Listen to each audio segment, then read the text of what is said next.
We are back. It's the Gone for 10 show. We are here, obviously, for the Brisbane Broncos taking on the Parramatta Eels Thursday night. An absolute cracker it is going to be. Obviously, both these teams can still drop out of the top eight. So, Baxter, I'm going to let you go first. Obviously, the Brisbane lineup is on the screen. There isn't too many changes made. Obviously, Kurt Catewell has been named despite hurting his ankle against Melbourne.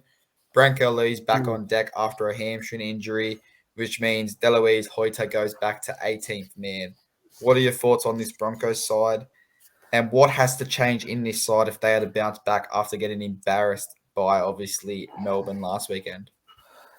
Look, on paper, this is a really good squad, but getting beaten 60-12 last week by the Storm doesn't help. They're going for a little bit of a change up here in the lock roll. They've got Ryan James starting over Kobe Harrington. He's moved back to the bench role, so maybe that's a little bit of a difference, a little bit of more experience in the middle. They are playing Parramatta. Look, if you can get over this Parramatta forward pack, I think you can win the middle and you can win the game. Adam Reynolds just needs to play off that, and so does Tamari Martin. So I've butchered that that name, and it all comes back off of that, and hopefully they can get the win and stay in the 8. Obviously, like you said, an important game for them to win if they are going to stay in the 8. For Parramatta, they win this game, they almost all but do secure themselves that home first-round finals, which we've seen is so important to sides come September. Obviously, we will pop the next team up on the team list. It is the Parramatta Eels. Obviously, there's no changes to that starting lineup that it was last week over their thrashing of the Bulldogs. The only changes to this lineup is obviously Bryce Cartwright and Afoki Ogden do drop out, and Jake Arthur and Makahesi, not pronouncing that last name, come into the bench. Baxter, who takes control of this game? Is it Mitchell Moses? Is it Dylan Brown? Is it Clint Gufferson? Is it Adam Reynolds? Is it Ezra Mann? Who takes control? Talk to me through this Eels side and then let me know your prediction. Look, you're asking for someone who's going to control this game.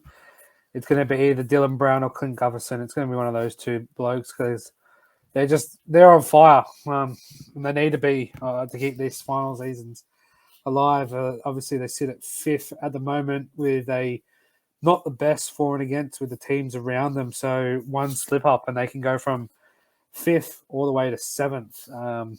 It's not good. But no, look, this squad's pretty good. I just don't understand why they keep picking Jake Arthur. It's like every time they have an injury or need a shuffle, we'll move this person over there and we'll put Jake Arthur in. Oh, this person will move this person over there, or we'll put Jake Arthur in. I just don't understand it. I just don't think he is ready for NRL just yet. Not saying forever, but just this yet. I think he needs to go back to New South Wales Cup and learn more of his craft there and get some more, I wouldn't say experience, but more confidence, how to play within your own skin and how to play the way the Parramatta Eels side want to under his dad, Brad Arthur.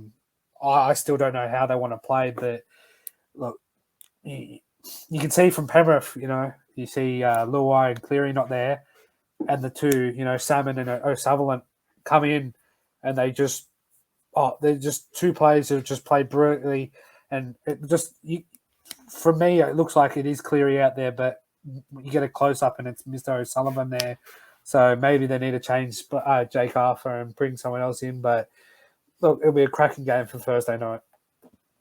Mate, if Mr. O'Sullivan does not give us a subscribe after you just compared him to the informed player in the NRL, Nathan Cleary, I don't think we're ever going to get a follow from him. But obviously, Baxter, before I do get your prediction, obviously looking at the run home for each team, we'll start with Parramatta. They take on Brisbane in Suncorp. They then take on Melbourne next Thursday night. So a 7-day turnaround for the Broncos. Yeah. Obviously, like we said, Thursday they take on Parramatta, followed by the Dragons away on the following Saturday.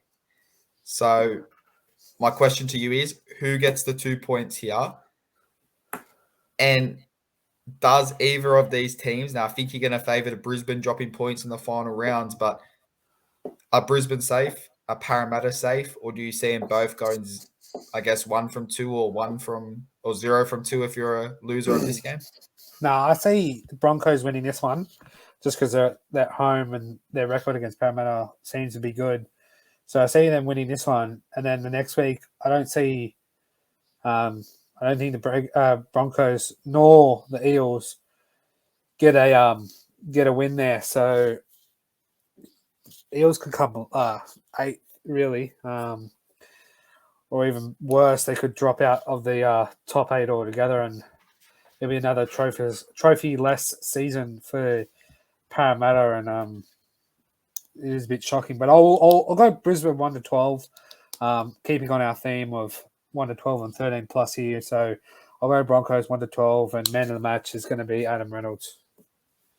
Well, I'm going the opposite. I'm going Parramatta 1-12. So we're going to have an early Thursday night battle. We're going to see who gets brownie points moving past Thursday night. But obviously, like you said, the run forward, I don't want to jinx it here, but I want to say Parramatta are probably safe. I think regardless if they lose this game, I think there's a big chance they pick up points in the final rounds. However, if Brisbane were to lose this game, which I'm predicting, the Dragons are no easy feat, especially with Ben Hunt trying to prove that he is worth that money. So I'm going to back them. I'm going to back Brisbane to potentially miss the 8 if the Raiders can win both their games. But Baxter, that has been the Brisbane versus Parramatta Eels at Suncorp Thursday night preview.